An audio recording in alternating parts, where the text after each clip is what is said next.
Hi, it's Bruce Dickinson from Iron Maiden, and you're watching Loudwire. Hello everybody, Gruhamed here from Loudwire with Mr. Bruce Dickinson of Iron Maiden. Thank you so much for sitting down with me, giving me some of your time today. No problem. So appreciative. Listen to the new album, Book of Souls. I truly have been loving it.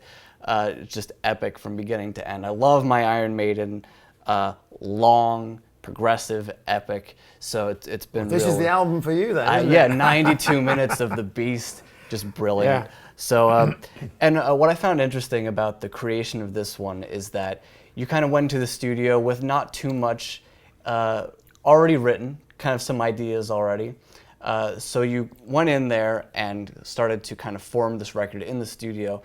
Did that offer more challenges? Was the band a little more cohesive in that environment?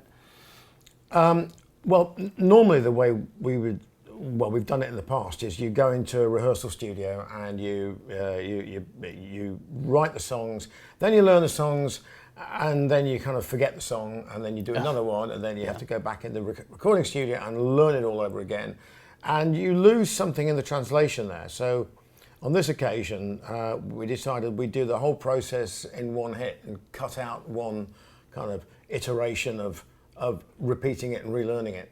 Okay. So that was the plan, and I guess the way we did the song, I mean, I suppose that my description would be it's like a series of buckets, you know, and you have a bucket for each song. Okay. And you chuck a few ideas in the bucket, and you think, yep, that'll turn into a song, and then you put that to one side. So each song is its own little project, and you just work your way through the buckets. Like a bucket list, really. There you go. So you work your way through there until you've got enough and you're happy with the album. Now, some of them were more well-formed than others. I mean, like the opening track was already a demo for what was going to be a sort of a potential solo album.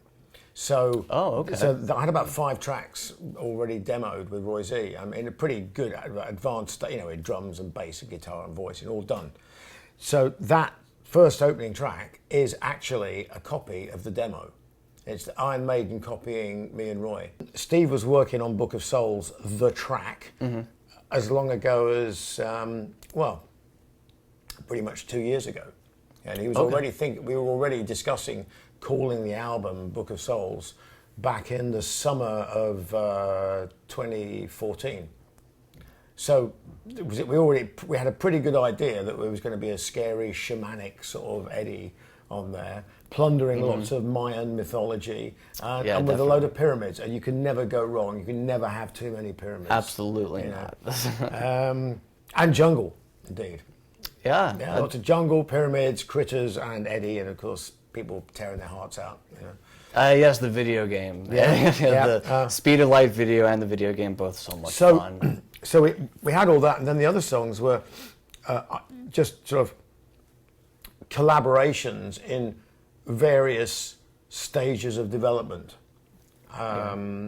So the song that Davey did with Steve, The Man of Sorrows, is he played me effectively half that song, which was an instrumental demo that Davey had, and he played me that way back in got drunk in a hotel room somewhere after a show, and he played me the track, and I was like, oh, that's really cool, and that again turned into that particular track. So everybody was having lots of ideas and just throwing them all into the various pots. Okay, so there's been sort of a long process in a way of really. Yeah, cool. And that first track you're talking about, If Eternity Should Fail, honestly, I think probably one of the strongest opening tracks of a Maiden record in a while. Like Drop D.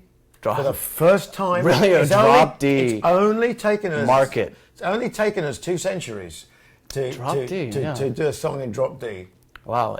Was it just called for it? It had to be. No, I mean, I love it. I mean, a lot of my stuff, like Chemical Wedding and all that stuff, a lot of that was in those tunings. And so we demoed the song in Drop D anyway for the solo stuff. Played it to everybody, went, sounds great. And then they started trying to play it in like standard A440 tuning, and they all went, "It sounds weak." And I went, "Yeah." They all kind of went, "Oh, it's about time we did a song." They dropped D. Adrian's been now on the page for years. I mean, he loves it, you know, that tuning. But everybody else was like, "Oh, thinking about this. Oh, the sky might fall in. Earth may open up and swallow us whole." But it didn't. No. Yeah, it sounds really cool. Yeah, absolutely. Yeah, very heavy song. Yeah, it definitely is. Very grand song, and it's cool because this record is bookended by tracks that were really composed by you. You've got Empire of the Clouds, closing it off with 18 minutes. Like, a lot of people are calling it a masterpiece already. Oh no! Without, you know, it's already like the word that's being associated with this song. Yeah, like, you know, for you, I'm very proud of it. I mean, don't get me wrong, it's awesome. But like, for you, when you look back at your career, is this somewhat of an opus for you personally? Oh yeah, yeah. I mean, no question about it. I mean, on a personal, I mean, it's completely out of left field for me. I mean, it's very different. I've never done anything like this before, and it grew bit by bit by bit, and then as I had all these sort of bits wobbling around, I went, my God, it's a sort of like there's a sort of a structure to it that almost is a bit like there's an overture. Ooh, yeah. Oh my God, I've got 4 movements in it. Oh, I think I'll go and have a movement myself. You know, I mean, it was just like, you know, so when I'd written, I mean, the little intro piece to it, the little melody, the piano and strings, that bit, that was one of the last things I wrote. All the other bits happened before, and then I wrote that bit, and I went, it links it, great. It just transitions from one to the other, and I thought, actually, by putting that at the beginning, I can actually take all the component pieces, more or less, and turn them into an introduction. Yeah. You know, 2-3 minutes at the beginning with the cellos and then the little other counter melodies, and you think there's going to be a big vocal come in or a big crash or something, you know, but no. No. It goes on to. I'm just really pleased the way it worked out, but very organic. It just took a long time of playing the same thing over and over again and going, what should happen next, you know? Yeah, well, it makes sense because so much of Iron Maiden's music is very operatic in nature. So to have like this big, almost symphonic piece that you could almost see in a playhouse or an opera stage. Somebody something said it sounds like Iron Maiden does Les Miserables. You know, I can hear it. I went, wow. Well, I'm not sure it's that good, but you know, hey, I'll take the compliment. You know. The kind of image that I had with that song is, you know, you're at the piano and the guys are listening like, oh, what's he doing there? And then they basically like Beethoven's dad, like locked him into the room and like say, play for 12 hours and see what happens, locking you in the room. Really good name for a band. Beethoven's dad? Yeah. All right, well, you can have it if you want it. But yeah, I mean, can you tell me about that? Because you just sound so at peace and immersed in that piano part. I'm a terrible piano player. Really? Yeah. I mean, this whole thing started. Well, I won a piano in a raffle, and about 3 years ago.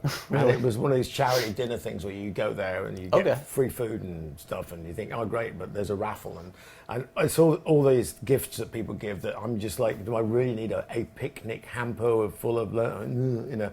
And then there was like electric piano. I went, all right. well, that's kind of cool, actually. I could, you know. And so anyway, I put the bid in and won it. So I'm walking out of this dinner with a piano under my arm, and started fooling around with it. And I've got absolutely no tuition whatsoever in piano. So you're just kind of making it up. And obviously, the first few things you play are quite very simple, and they're just sort of making atmospheric things. And so from that, I developed a couple of ideas that I thought were going to be intros to guitar-based songs. Okay. One of them turned into, or one of those songs, that guitar-based songs, ended up being Death or Glory on the record, and we never used the intro. So I was left with this intro and all these other bits, and I was sort of sitting there, well, what can I write this about? And I've had a passion for airships since I was a kid. Of course, yes. And I've got quite a few artifacts at home of bits of airships and old antique things and stuff. And I'm sitting there going, why don't I write the story of this tragedy, which was massive at the time, but it's kind of been eclipsed by, the Hindenburg, because the Hindenburg was caught on film. That's why. But this kind of lost world, the lost world of airships and dreamers and these great like leviathans floating in the heavens, a really beautiful romantic notion. And I thought, this is it's great stuff for a song, but how the hell do we make it work? And you have to put in a framework. So the line that I had that started the song was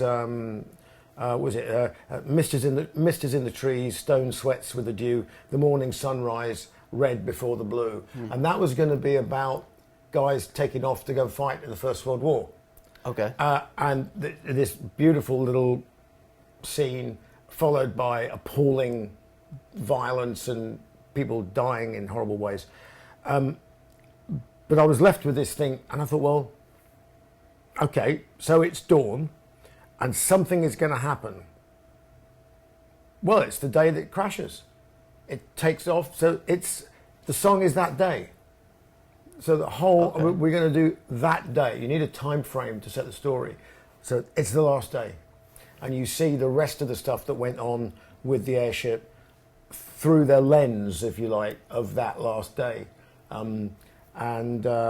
So then I just set about writing words and then saying, well, I need a storm sequence, I need a triumphal departure from the mast, I need oh wow, this is really cool, exciting bit, followed turning into, oh no, it's not going exactly as we planned it, followed by flying into the worst storm in living memory, then the crash, and then all the bits that join it all together.